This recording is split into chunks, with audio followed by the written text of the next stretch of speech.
people can come to sing. One obviously has a better voice, but he came on the strength of his gift. And the moment he carries the mic, he knows he will bamboozle the people with his voice.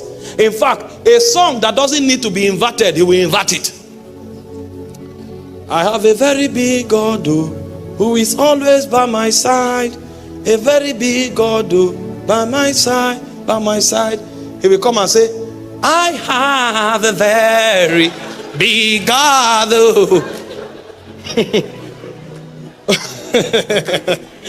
When he's singing, the angels will take a stroll. When they will hang around, they will be surveying the environment. When he finishes, somebody else will come, his voice will be cracked. And the moment he stands and say, I have a very big God, he may even start crying. The next time he opens his eyes, people are under the power.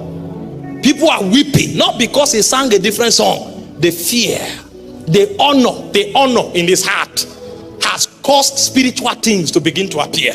And so the moment he says that, God will begin to magnify his presence. The song will become a conduit that activates immortal things from the realm of God. Meanwhile, all of those spiritual technology was revealed to the church by Abel. By Noah, he feared God.